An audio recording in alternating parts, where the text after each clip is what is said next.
Hello everyone, welcome back to AV educations.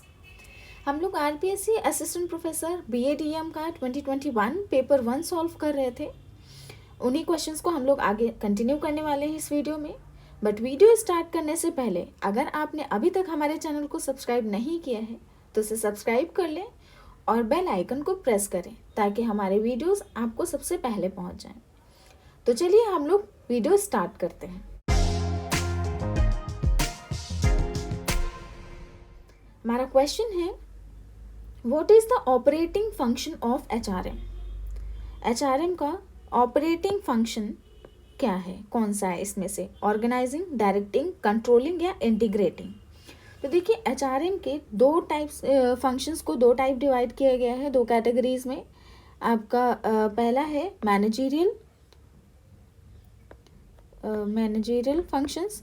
Managerial में आपका आता है प्लानिंग, ऑर्गेनाइजिंग, डायरेक्टिंग, कंट्रोलिंग, ये सब। और दूसरा है आपका ऑपरेटिव फंक्शंस। ठीक, ऑपरेटिव में आपका आता है procurement, development, maintenance, compensation, integration. तो ये सब आपका ऑपरेटिव में आता है। तो आपके जो ऑर्गेनाइजिंग, डायरेक्टिंग, कंट्रोलिंग है, ये सब तो मैनेजरियल फंक्शंस हैं। ऑपरेटिव फंक्शंस इंटीग्रेटिंग होगा। Next question, compensation management consist. Compensation management में क्या आता है? Incentives, wages and salary, fringe benefits, all of these. अब कंपनसेशन मैनेजमेंट है तो कंपनसेशन में सैलरी, वेजेस, इंसेंटिव्स और जो उसके अलावा सैलरी के अलावा जो बेनिफिट्स मिलते हैं वो सब आएंगे। तो ऑल ऑफ दीज होगा correct answer. Next question, human resource audits examine each employ skill and. जो ह्यूमन रिसोर्स होता है वो हर एक एम्प्लॉय के स्किल और किसको ऑडिट या एग्जामिन करता है? Abilities, property, evidence, life. तो ये होगा आपका एबिलिटीज। जो ह्यूमन रिसोर्स ऑडिट है वो एम्प्लॉयज के स्किल एंड एबिलिटीज दोनों को एग्जामिन करता है। Next question, performance appraisal includes. Performance appraisal में क्या इंक्लूड होगा? Check reviews done by supervisors. जो सुपरवाइजर ने रिव्यूज दिए हैं उनको चेक करना। Reviews his performance in relation to the objectives and other behaviours. और एम्प्लॉय की जो परफॉर्मेंस है उसको ऑब्जेक्टिव्स और अदर बिहेवियर्स के रिलेशन में कंपेयर करना या फिर उसको रिव्यू करना। Promote employees for self appraisal. और एम्प्लॉयज़ को सेल्फ अप्रेजल के लिए प्रमोट करना, उनको इनकरेज करना। तो ऑल ऑफ दीज अबव। तो परफॉर्मेंस अप्रेजल में ये सब कुछ आता है, इसलिए करेक्ट आंसर हमारा 4th होगा। Next question, challenges of human resource management in Indian perspective are. Indian perspective में ह्यूमन रिसोर्स मैनेजमेंट के चैलेंजेस क्या क्या हैं? Changes of mixing work force, यानी कि वर्क फोर्स जो है वो बहुत मिक्स्ड है। Changes in personal values of work force की जो पर्सनल वैल्यूज़ हैं उनमें चेंजेस हो रहे हैं। चेंजेस लेवल्स ऑफ प्रोडक्शन, और लेवल ऑफ प्रोडक्शन में चेंजेस, या फिर ऑल ऑफ दिस। तो ये सारे ही आपके ह्यूमन रिसोर्स मैनेजमेंट के चैलेंजेस हैं। Next question, identify the major actors of industrial relation from the following. इनमें से हमें बताना है कि इंडस्ट्रियल रिलेशन के मेजर एक्टर कौन है, यानी कि मेजर तरीके से कौन काम करता है, कौन इन्वॉल्व रहता है इंडस्ट्रियल रिलेशंस में? एम्प्लॉयज़, मैनेजर्स, गवर्नमेंट, या फिर ऑल ऑफ दीज। आपके इंडस्ट्रियल रिलेशन में सब आ जाते हैं, एम्प्लॉयज़ भी होता है, मैनेजर भी होता है, गवर्नमेंट का भी इंटरवेंशन रहता ही है इंडस्ट्रीज़ में। ठीक है, तो ये सब ही मेजर एक्टर्स हैं इंडस्ट्रियल रिलेशन के। Next question, the function of attracting, acquiring and inducting human resources in an organization is called। किसी ऑर्गेनाइजेशन में हम ह्यूमन रिसोर्सेज को अट्रैक्ट कर रहे हैं, एक्वायर कर रहे हैं और इंडक्ट कर रहे हैं, इस पूरे फंक्शन को क्या कहते हैं? Selection, recruitment, staffing, training and placement. तो यहाँ पे आप लोग वर्ड्स में कंफ्यूज मत होइएगा, ठीक है, कि एक बार में पढ़ा और तुरंत सिलेक्शन लगा दिया, रिक्रूटमेंट लगा दिया। यहाँ का आंसर आपका होगा स्टाफिंग। स्टाफिंग में ही आपका रिक्रूटमेंट और सिलेक्शन आ जाता है, ठीक है। तो इसका करेक्ट आंसर होगा स्टाफिंग। इसमें पूरी प्रोसेस इन्वॉल्व होती है सिलेक्शन की। या आप रिक्रूटमेंट करते हैं, सिलेक्शन करते हैं, ठीक। नेक्स्ट क्वेश्चन है the world of labour book written by, ये बुक है द वर्ल्ड ऑफ लेबर, ये किसने लिखी है?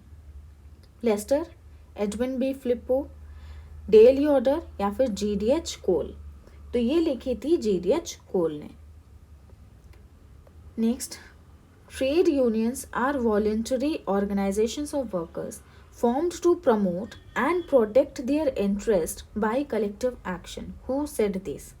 ये स्टेटमेंट किसने कहा कि जो ट्रेड यूनियंस होती हैं ये एक तरीके के वॉलंटरी ऑर्गेनाइजेशंस होते हैं, अपने आप ये लोग मिल के वॉलंटरली कलेक्ट होते हैं वर्कर्स, और वो इसलिए होते हैं कि अपने जो इंटरेस्ट है उनका उसको प्रोटेक्ट कर सकें, अपने राइट्स को प्रोटेक्ट कर सके, प्रमोट कर सकते हैं बाय कलेक्टिव एक्शन। ये स्टेटमेंट किसने दिया था? VV गिरी, सिडनी, CS वेंकट रत्नम या फिर डनलप? तो ये स्टेटमेंट दिया था VV गिरी ने। नेक्स्ट क्वेश्चन है मैनेजमेंट इज, मैनेजमेंट क्या है? प्योर साइंस है, अप्लाइड साइंस है, आर्ट है या फिर आर्ट एंड साइंस बोथ? तो management is an art as well as science. Next question, which of the following is not a function of management? इसमें से फंक्शन ऑफ मैनेजमेंट कौन सा नहीं है? प्लानिंग, ऑर्गेनाइजिंग, कंट्रोलिंग, कॉपरेशन, ये तीनों functions हैं, कॉपरेशन नहीं है, ठीक। Next question, the two factor theory of motivation was propounded by, ये क्वेश्चन पहले भी आ चुका है, ठीक है। टू फैक्टर थ्योरी किसने दी थी? हर्सबर्ग, अब H मैस्लो, डगलस मैकग्रेगर या फिर Rensis लेकर्ट? Two factor theory Herzberg ने दी थी। ये फैक्टर्स कौन कौन से थे? एक आपका था मोटिवेटर्स और हाइजीन फैक्टर्स थे, ठीक। मोटिवेटर्स एंड हाइजीन फैक्टर्स थे। तो इन्होंने इस थ्योरी में क्या कहा था कि आपके जो फैक्टर्स हैं, हाइजीन फैक्टर्स हैं, उनका एब्सेंस जो है वो डिससेटिस्फैक्शन क्रिएट कर सकता है। उनका प्रेजेंस ज़रूरी नहीं मोटिवेट करे, लेकिन अगर वो एब्सेंट रहेंगे तो डिससेटिस्फैक्शन होगा। और जो मोटिवेटर्स फैक्टर्स होते हैं सिर्फ वही वर्कर्स को, एम्प्लॉयज़ को मोटिवेट करते हैं काम करने के लिए, ठीक। नेक्स्ट क्वेश्चन है profession is related to, profession किससे रिलेटेड है? फोरकास्टिंग, स्पेशलाइजेशन, सिस्टम या प्रॉफिट? तो प्रोफेशन जो है स्पेशलाइजेशन से रिलेटेड है, ठीक है। प्रोफेशन जैसे आपके एग्जाम्पल्स है, डॉक्टर्स हैं, CA हैं, ठीक है, और कंप्यूटर एनालिटिक्स हैं, ये सब क्या है? प्रोफेशन में आते हैं। तो प्रोफेशन का मतलब होता है कि जब आप किसी एक फील्ड में स्पेशलाइज्ड नॉलेज रखते हैं, ठीक है, तो वो आपका जो प्रोफेशन है वो स्पेशलाइजेशन से रिलेटेड होता है। Next, delegation of authority involves, delegation of authority में क्या होता है? इंस्पायरिंग द सबॉर्डिनेट्स, सबॉर्डिनेट्स को हम इंस्पायर करते हैं, प्रेरित करते हैं। Assigning the duties and authority to subordinates, subordinates को ड्यूटीज और अथॉरिटी दोनों चीज़ें देते हैं। स्पैन ऑफ कंट्रोल या फिर ऑर्गेनाइजेशनल बिहेवियर। तो डेलीगेशन ऑफ अथॉरिटी जो है, हम ड्यूटीज़ और अथॉरिटी दोनों ही चीज़ें जब सबॉर्डिनेट को असाइन करते हैं तो वो डेलीगेशन ऑफ अथॉरिटी कहलाता है। नेक्स्ट क्वेश्चन है the practice of management book was written by, practice of management किसने लिखी थी? FW Taylor, Henry Fayol, Henry Ford, Peter F Drucker? ये भी हम ऊपर बता चुके हैं, इससे पहले भी इससे रिलेटेड क्वेश्चन आ चुका है MBO का, ठीक है। तो वहीं पे बताया था जो प्रैक्टिस ऑफ मैनेजमेंट है वो पीटर F ड्रकर ने लिखी थी बुक।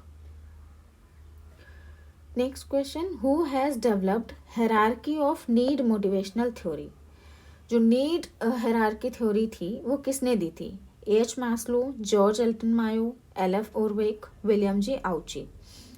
तो ये थ्योरी अब्राहम मैस्लो ने दी थी, ठीक। नीड हायरार्की थ्योरी जो थी, इन्होंने एक हायरार्की बताई थी कि नीड्स जो हैं वो उसी हायरार्की में सब सेटिस्फाई करते हैं कि पहले आपकी फिजियोलॉजिकल नीड्स होती हैं, फिर उसके बाद में आपकी सोशल नीड्स होती हैं, ठीक, और उसके बाद आपकी फिर ग्रोथ नीड्स होती हैं, फिर आपके स्टीम नीड्स होती हैं, फिर सेल्फ एक्चुअलाइजेशन होती हैं, ठीक। इस हायरार्की में नीड्स सेटिस्फाई करते हैं लोग। तो इन्होंने ये पूरी एक हायरार्की बताई थी, यही इनकी नीड हायरार्की थ्योरी थी कि जो भी इंसान है वो अपनी नीड्स को उसी हायरार्की में सेटिस्फाई करता है। Next question, basic and primary function of management is. सबसे प्राइमरी और सबसे बेसिक फंक्शन मैनेजमेंट का क्या होता है? थिंकिंग, ऑर्गेनाइजेशन, प्लानिंग या डायरेक्शन? तो सबसे पहला, सबसे बेसिक, सबसे इम्पोर्टेंट, सबसे प्राइमरी फंक्शन मैनेजमेंट का होता है planning. Next, coordination is related with. Coordination किससे रिलेटेड है? Unity of command, unity of action, unity of direction या यूनिटी ऑफ ऑर्गेनाइजेशन? जो कोऑर्डिनेशन है वो यूनिटी ऑफ एक्शन से रिलेटेड है, कि सब लोग जितने भी एम्प्लॉयज़ हैं ग्रुप में हैं, सब लोग एक ही तरीके से एक ही गोल को अचीव करने के लिए जब काम करते हैं तो उनमें कोऑर्डिनेशन बैठता है। तो ये आपका यूनिटी ऑफ एक्शन से रिलेटेड है। Next, who has given 14 principles of management? So simple, 14 principles of management किसने दिए? ये सबको पता होगा, FW. Taylor, Henry Fayol, John Fayol, Peter F. Drucker. ये हेनरी फेयोल ने दिए हैं। नेक्स्ट, एथिक्स में बी डिफाइंड एज। एथिक्स को हम क्या कहते हैं या फिर कैसे परिभाषित किया जा सकता है एथिक्स को? A code of material, a code of conduct, a code of management या अ कोड ऑफ कंट्रोल? तो एथिक्स जो होते हैं अ कोड ऑफ कंडक्ट होता है, ठीक है, कि आपको कौन सा काम कैसे करना है, उस चीज़ के लिए एथिक्स बताता है क्या सही है क्या गलत है। तो ये आपका कोड ऑफ कंडक्ट होता है। Next, factor causing unethical conduct in management. कौन सा फैक्टर है जो मैनेजमेंट में अनएथिकल कंडक्ट क्रिएट करेगा या उसका कारण बनेगा? Government policies, fair competition, economic greed, social values? Unethical conduct का रीज़न जो है इकोनॉमिक ग्रीड बनती है। जब कोई भी ग्रीडी हो जाता है, इकोनॉमिकली हो चाहे फिर ऐसे हो, तो वो हमेशा नेगेटिव में ही जाता है। तो ये अनएथिकल कंडक्ट जो होगा वो इकोनॉमिक ग्रीड की वजह से होगा। नेक्स्ट है, communication is an exchange of. Communication किसका एक्सचेंज है? Information, feelings, ideas and opinion, all of the above. तो कम्युनिकेशन हम लोग सब पढ़े हैं कि communication is an exchange of informations, ideas and opinions and feelings of from one two another person. ये ऑल ऑफ द अबव होगा। Next, situational model of leadership was developed by. Situational model of leadership किसने develop किया था? Paul Hersey and Blanchard, doctor Gary Yukl, Robert House, Robert R Blake. तो situational model of leadership जो था ये Paul Hersey and इनका नाम था Ken Blanchard. Paul Hersey and Ken Blanchard इन्होंने डेवलप किया था 1969 में, ठीक। इन्होंने 4 स्टाइल्स ऑफ लीडरशिप बताई थी और इन्होंने इसमें कहा था कि कोई भी एक लीडरशिप स्टाइल है वो हर सिचुएशन पे इफ़ेक्टिव नहीं होगी, यानी सिचुएशन के अकॉर्डिंग लीडर को अपने लीडरशिप स्टाइल को भी चेंज करना पड़ता है। तो उन्होंने 4 तरीके की बताई थी leadership styles, S1, S2, S3 and S4, ठीक। S1 जो था ये इनका था डायरेक्टिंग का, कि यहाँ पे जो है आपका इधर ये पूरा मॉडल था इनका, यहाँ पे हाई था, ठीक, ये हाई, ये लो, इधर भी हाई।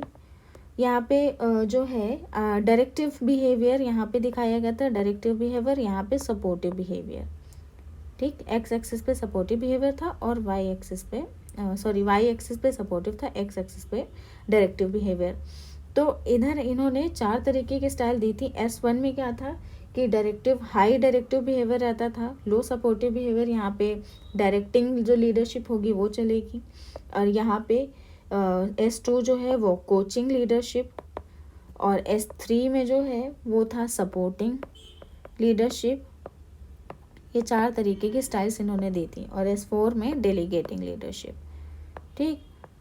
तो इन्होंने ये कहा था कि सिचुएशंस के अकॉर्डिंग ये जो आपकी लीडरशिप स्टाइल्स हैं ये चेंज होती रहनी चाहिए, कि कोई भी एक लीडरशिप स्टाइल हर सिचुएशन पे इफ़ेक्टिव नहीं रहेगी। नेक्स्ट क्वेश्चन है, strategic plans are formulated by the, strategic plans कौन फॉर्मुलेट करता है, lower level managers, chairman, top level managers या मिडिल लेवल मैनेजर्स। तो स्ट्रैटेजिक प्लान्स हैं, टॉप स्ट्रैटेजीज हैं, तो ये टॉप लेवल मैनेजर्स इनको फॉर्मुलेट करते हैं। Principles of management are, principles of management कैसे होते हैं, डायनेमिक होते हैं, यूनिवर्सल होते हैं, फ्लेक्सिबल होते हैं या फिर ऑल ऑफ दीज। तो प्रिंसिपल्स ऑफ मैनेजमेंट ये डायनेमिक भी होते हैं, यूनिवर्सल भी होते हैं, फ्लेक्सिबल भी होते हैं, इसीलिए वो मतलब यूनिवर्सली एक्सेप्टेड भी होते हैं, ठीक है। तो ऑल ऑफ दीज होगा answer. Next, which management thinker receive the Nobel prize for economics in 1978। इनमें से कौन सा इकोनॉमिक थिंकर था, मैनेजमेंट थिंकर था जिन्होंने इकोनॉमिक्स में नोबेल प्राइज जीता था 1978 में? Chris Argyris, Herbert A Simon, Warren G Bennis या फिर कर्ट लेविन।